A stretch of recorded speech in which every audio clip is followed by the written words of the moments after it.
Chris Tremaine. Move that the question be now put. I'll take Moana Meki. Thank you very much, Mr Chair. And I've been present for the entire committee stage of this debate and participated in that. And reflecting on the committee stage, I do believe that the current title of the bill is not appropriate and does need to be amended to better reflect the discussion in committee stage and the discussion and debate in committee stage and the amendments made. Mr Chair, the first change that I would suggest... Point of order, Honourable Nick Smith. Mr Speaker, Mr Cosgrove, whose call has ended, is continuing to shout abuse across the Parliament when I'm trying to listen to the contribution from his colleague. He's finished his time. He should be asked to desist. Yeah. Well, look, I didn't hear the member. A member has taken offence. And as I said, we're nearing the end of this. Let's just conclude in the best spirit we possibly can. Point of order. I think it is a tradition in this House. One responds when provoked. Look, I've just said we're getting near the end of it. Very near the end of it, I think. Moana Meki.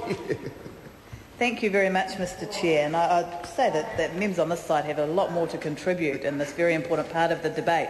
I'm very pleased that the Honourable Dr Nick Smith is listening to my contribution because I think perhaps a better name for this piece of legislation would be the Local Government That Was Then, This Is Now Amendment Bill. Because when I look at the issue in this piece of legislation on remitting rates on Māori land, I'm reminded of the comments made by the Honourable Dr Nick Smith when he was in opposition on this very issue, when Labor passed the Local Government Act in 2002. And this clause is being carried over into this legislation. There's a review period being put into it. But the reason I think this should be called the Local Government That Was Then, This Is Now Amendment Bill is because of these comments by the Honourable Dr Nick Smith on this very issue of the remittance of rates on Māori land when he was in opposition. What he said was, this is nothing less than apartheid. This clause states that a local authority must adopt a policy on the remission and postponement of rates on Māori freehold land. We must do that. He then goes on to say, I asked the Minister to tell me why councils must have a policy on remitting rates on Māori land.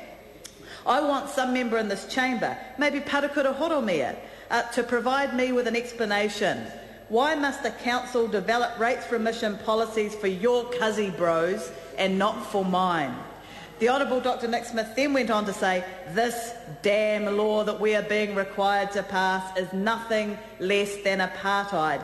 And I cannot believe that members opposite want to impose this sort of obscene provision. It offends against National's principle of one standard of citizenship. Well, Mr Chair, that is quite a departure from the bill that we have in front of us now. And I asked the Honourable Dr Nick Smith, who said that he was listening to my contribution, and I thank him for that, to take a call and tell us whether that's still his position, and if so, if he will be voting against this part of the bill, or indeed if maybe he would vote for my suggestion of a new title, which is the Local Government That Was Then, This Is Now Amendment Bill.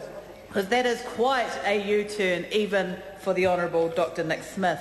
Mr Chair, the other title I think would suit this bill could be the Local Government Sale of Council Housing Amendment Bill, because housing does not appear in the list of core functions in this piece of legislation.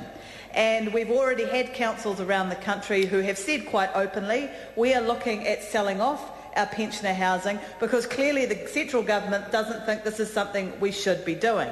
Now, Mr Chair, this was backed up by the fact that the Housing Minister has stopped local government having access to the Housing Innovation Fund to maintain these properties, and that's sometimes the sticking point. They get to a point where they have to be maintained and a council says, shall we sell them, shall we keep them? Now, if central government is prepared to take housing seriously and partner with local government and respect the role that local government plays in housing, then they should allow them to have access to the Housing Innovation Fund as Labor did. And I was up in Kaipara earlier this year where they told me it was the Housing Innovation Fund that allowed them to maintain the properties. It's the reason they kept them and reversed their policy to sell them.